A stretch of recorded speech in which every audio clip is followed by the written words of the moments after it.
Welcome to Democratic License. On this program, we'll present to you global issues to shape our world, issues of international and diplomatic relevance, global agenda that determine our national and common interests. My name is Tunde Alabi, and thank you for joining us on the program today. Our focus is on the challenges ahead of Africa after attaining a polio-free status. On August 25th, 2020, Nigeria and indeed Africa was certified polio-free after 9 billion doses of polio vaccines were deployed across the continent. However, in working towards this goal, the World Health Organization and its partners have together averted 1.8 million cases of paralysis among children. Attaining this feat was a tedious task in Nigeria, with many prices paid, including the ultimate sacrifice paid by our field officers. In 2003, a fatwa was issued in northern Nigeria declaring that the polio vaccine being given was designed to render children sterile. This led to a rejection of the polio vaccine in northern Nigeria, and subsequently polio reappeared in the country and spread from there to several other countries. In 2008, polio cases in Nigeria almost tripled, causing serious global panic and the need for increased awareness. And much more, a whole of campaigns and investment went into it. But in 2013, 9 health workers administering polio vaccine were targeted and killed by gunmen on motorcycles in Kano.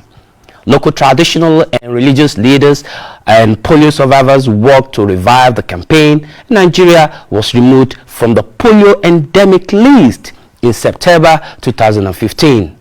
However, after more than a year without any case, only to be restored to the list in 2016 when 2 cases were detected. And just let us take a very brief look at what this virus is. Poliomyelitis, generally called polio, mainly affects children under 5 years of age. It is a highly infectious disease caused by virus. It invades the nervous system and can cause total paralysis in a matter of hours. It is transmitted from person to person. The WHO says the initial symptoms are fever, fatigue, headache, vomiting, stiffness of the neck, and pain in the limbs. And let us take more on this virus in this report by health correspondent Ogomezendebo. And when we come back, we'll continue the program. 2020, all eyes were focused on Nigeria as the country was declared wild polio virus free, making it the last country to defeat the virus in Africa. To sustain this victory, the Minister of Health, Osagie Hianire, at the World Press Conference says routine immunization will be strengthened to keep immunity levels high so the wild polio virus does not return, as well as protect children against recurrences of circulating vaccine-derived polio virus. If we deploy lessons learned and use the tools and management structures acquired, we can build and strengthen our primary healthcare network to sustain the tempo and gains for the broader aspiration of our health sector. We got here because of the leadership shown at different levels of this remarkable journey. President Muhammadu Buhari showed great statesmanship when it mattered the most in 2016. But most importantly, what has made it possible is the sacrifice and dedication of the frontline workers. This year alone, the 2 countries yet to defeat polio, Afghanistan and Pakistan, have already recorded over 100 cases. This, WHO and other development partners emphasize the need for Nigeria not to rest on its oars.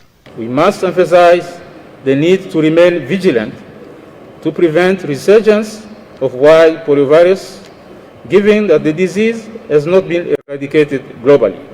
We must continue the program of routine immunization to ensure that all children are vaccinated against polio and all the other preventable diseases that children are faced with.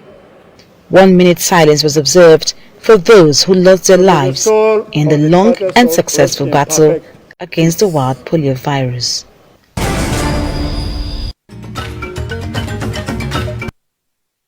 All right, welcome back. The success recorded in the fight against polio means no child will ever again suffer the terrible effects of a lifelong polio paralysis. Poliomyelitis has existed for thousands of years with depictions of the disease in ancient art. The disease was first recognized as a distinct condition by an English physician, Michael Underwood, in 1789, and the virus that causes it was first identified in 1908 by Austrian immunologist Karl Landsteiner. Major outbreaks started to occur in the late 19th century in Europe and the United States. In the 20th century, it became one of the most worrying childhood diseases. The first polio vaccine was developed in 1950 by Jonas Salk. Sooner after, Albert Sabin developed an oral vaccine which has since become the world standard. The last remaining region with wide polio cases are the South Asian countries of Afghanistan and Pakistan. Joining us today to discuss the challenges ahead, notwithstanding this declaration, are Professor Oyewale Tomori, an award-winning specialist in human zoonotic and veterinary viruses, including the poliomyelitis virus. Professor Tomori was appointed regional virologist for the WHO African region in 1994. He is the chairman of the Nigerian Expert Review Committee on Polio Eradication and Routine Immunization Policy Eradication. Policy formulation, management, and political will are key ingredients in managing this feat. Joining us from London to look at African leaders' ability to sustain this feat and ensure that polio does not resurface in Africa is Gozin Azu. Azu is an Africa policy analyst and the founder of London Political Summit, joining us all the way from London today. Thank you guys for joining us on the program. Let me start with you, Prof.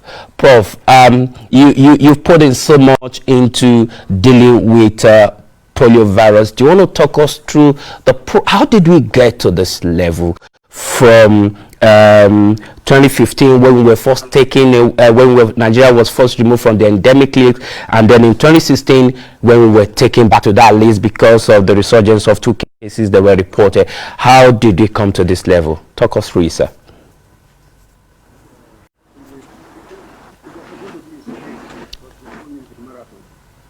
Like I said, it was part of self-imposed obstacles as a country. Many countries finished their education way back 10, 20 years ago, but it has taken us this long because of some internal problems. I think the greatest problem was the vaccination of our children. We did not vaccinate enough children, and then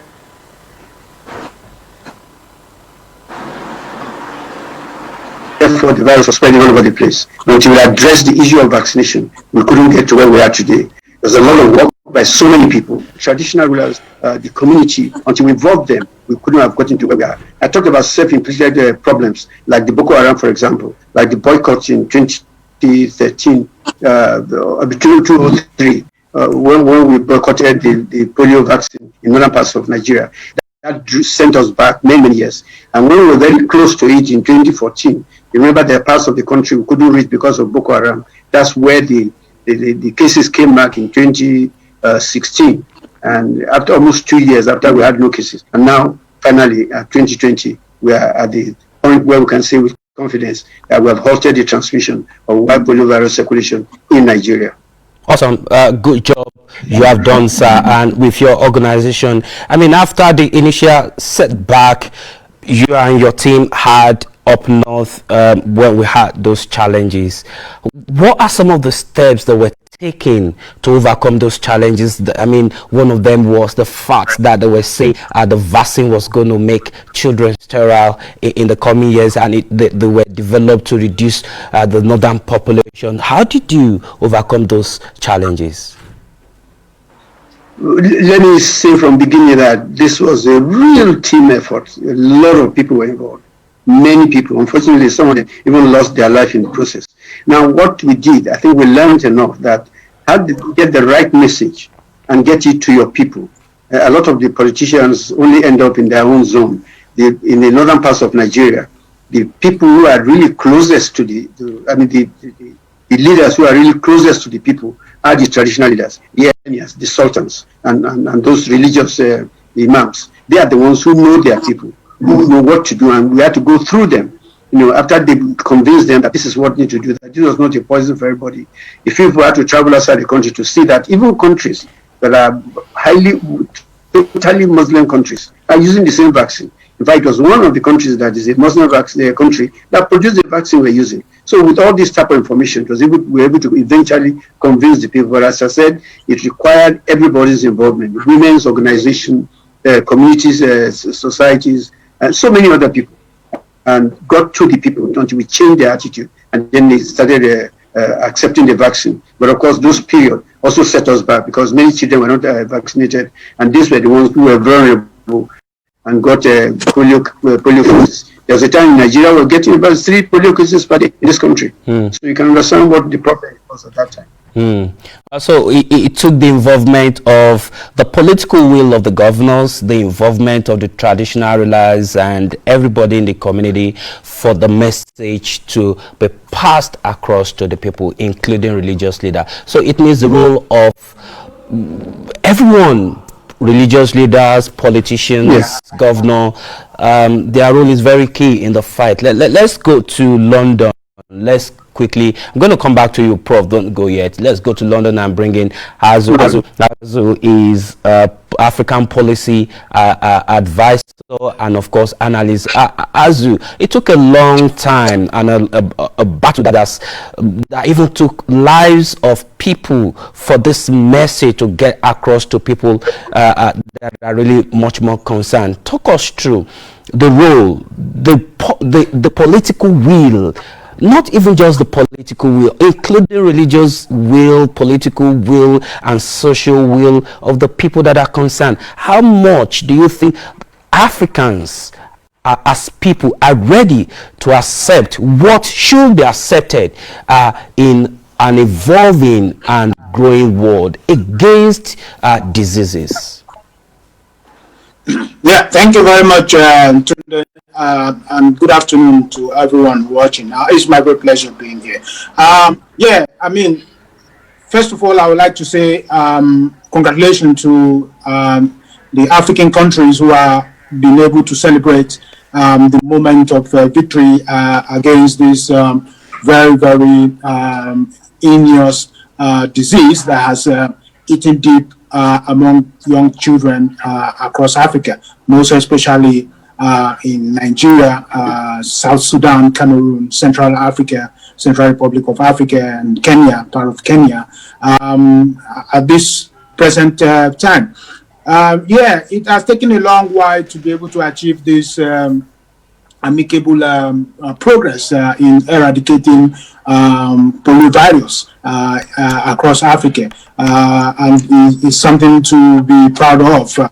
In regards to the fact that some of our political leaders and religious and social leaders, community leaders, took a very strong, determined effort to ensure that the change in the dynamics of human nature with regards to people who are endemic to this disease in the northern part of Nigeria and northern part of these other countries were able to get the real information they need to do to liberate them from religious and trado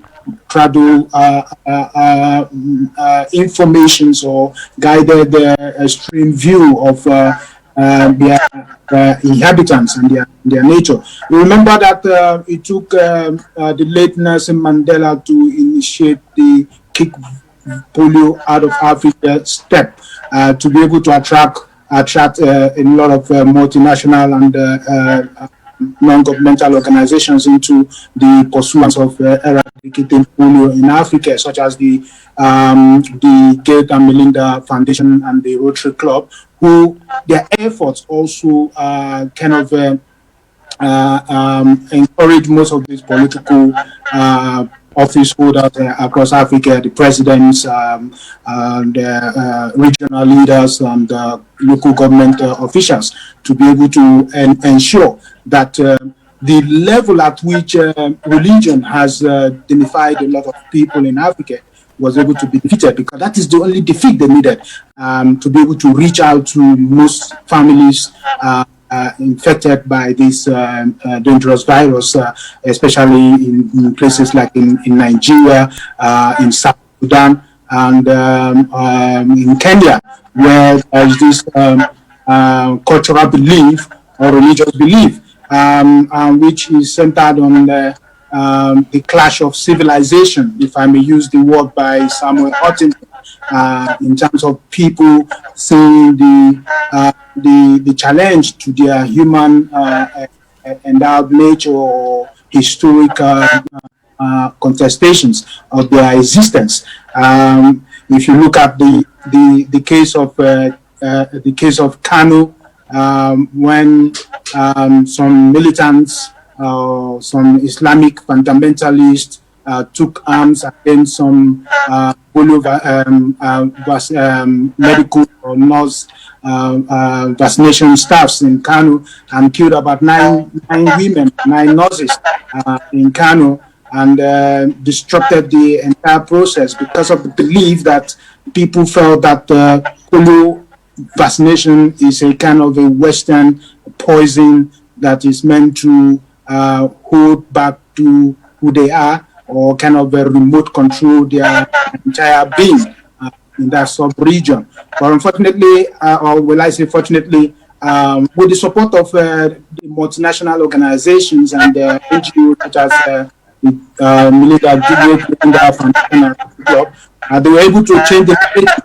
And with the help of most government officials, the narrative began to change effectively, liberating many of those people in most northern part of Nigeria, to enable them to open up to the outside world in terms of getting the necessary support they need to come out of this endemic disease.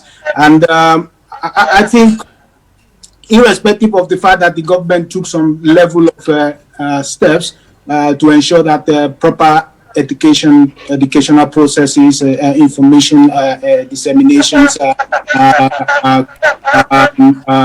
community engagement, and other interactive processes are put in place in order to be able to engage with these local people across these highly affected states, such as Kano, Borno, Jigawa, Kaduna, and some of them like that. That, I would say, is a kudos to what one will appreciate government has done. Okay. Yeah. All right, Asu, thanks a lot. I mean, this is a huge steps and a very wonderful step taken there. Your point is very well noted. Let me go to Prof.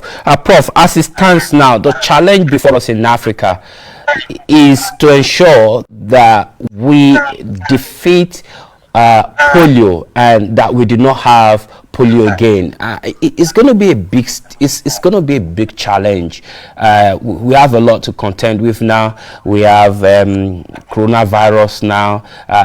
Attention is on coronavirus and other diseases ravaging the world. So how does Africa ensure, especially Nigeria, ensure that polio does not come back to this country and of course to Africa? Thank you very much. One of the groups you forgot to mention in the people who made sure was the media. They played a fantastic role. I think always remember to praise yourself for some of the work that your groups have done. That's number one. On how do we make sure that polio does not come back? It is to continue to vaccinate our children, to make sure that every child in this country gets the vaccine against the vaccine preventable diseases. Why? There's still two countries in the world, Afghanistan and Pakistan, where the disease, is still occurring. And you remember way back, I think it was 2006 or thereabouts, some people left Nigeria, went to the Hajj, and got people in Yemen and Indonesia infected with Nigerian polio virus, which means the reverse can also occur. So, and the only protection we have is to ensure that every child in this country gets the due vaccine of the vaccine preventable diseases, polio, measles, all those kind of things. Once you have that herd immunity, when most of your children are In fact, you can't get all of them vaccinated. When most are vaccinated, that's the strongest protection you have to make sure that polio does not come back. And must go around for every African country that has been declared free of polio. We must continue vaccinating our children, give them the due vaccine they require during this period, so long as any part of the world, one country is still having polio, it can go to any other place. So as I said, your protection, get all your children vaccinated. Make sure that every child that is born in this country, I think they come to about 7 million sometimes of them, more than 95% of them with the vaccine every year, every day. And that's the battle that's still ahead of us. Until we do that, we may be able to get our people exposed, become vulnerable to the polio vaccine, polio virus, sorry. Right, it's taking about 9 billion vaccines so far for Africa to get to where we are now. Is the first level of vaccine sufficient? Well, the knowledge, the information is there now that every child must be vaccinated against some of these diseases. But we've seen instances, notwithstanding the first level of vaccination, we are highly traveled people. People still contract some of these diseases. How, notwithstanding this vaccination, first level vaccination, is there a need for booster to ensure that at every point the system is there is high immune system to fight against these diseases? No, first of all, good thing. You need at least 2 or 3 doses. Like what we have in Nigeria, children get the vaccine at birth, then they get it 3 other times over a period of a few weeks, 14 weeks. So that way you are sure you are protecting them. So each child must get his own 3-4 doses of the polio vaccine, polio 0, 1, 2, 3. And once they get all that, they are kind of protected for life. And now the people we have to, because the virus is no longer circulating, only the people that we need, the vulnerable people we have now, are the newborn children. That's where we have to concentrate our efforts on, because those ones that are alive already, who have received their vaccination, are likely kind of protected for quite some time. So you need to get every newborn child protected, and that's the thing. And that's the same thing for every African country. So we may not need as much vaccines as we needed in those days when we're trying to boost immunity of the people, and we're carrying out a lot of supplementary immunization activities. We must have carried out more than 100 in Nigeria. But that routine immunization must be high. And that's all right, but thank you so much. Let me quickly go to London and take this minute. Azu, tell us, what must African leaders do to ensure that this feat remain permanent? What must they do?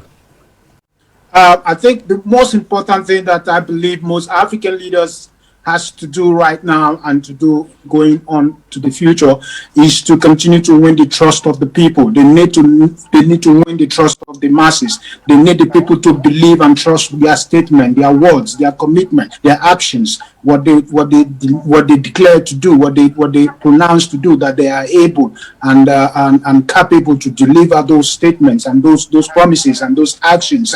That's what the African leaders need to do. I mean, we see the challenge over the years, how long it has taken for most African countries to be able to win a little bit of the trust among its local communities in order to be able to fight against this poliovirus disease. And that also happened during the Ebola, the other various diseases that have been encountered in Africa. And presently we have a similar challenge that is facing us right in the face now with COVID.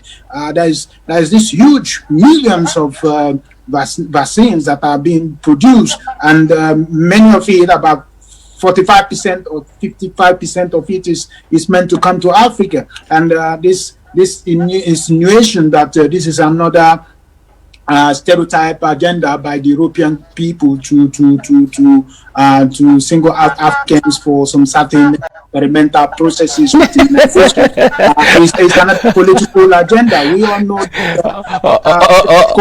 COVID has become a Chinese American political crossroad agenda, and then Africa is becoming the dumping ground of that.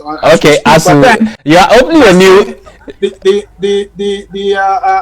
polio virus vaccine that has come to an end in Africa should be able to kind of win some trust among local people, and also among religious leaders. Okay, all right. You are opening a different page entirely about vaccines, vaccinations, and their consequent impact and effects on people who take this vaccine. We'll talk about this, why some people have this idea about vaccines having negative effect on them. We'll talk about this at some other time. I've run out of time. Thank you so much. First, let me appreciate Professor Tomori, who came out of a very important meeting to attend to this program. Prof, our sincere appreciation. Thank you so much. We appreciate your effort and your time on the program today.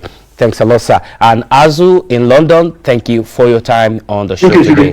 All right, and to the entire team, thank you so much. Until we come your way again next week Friday, stay safe, stay out of trouble.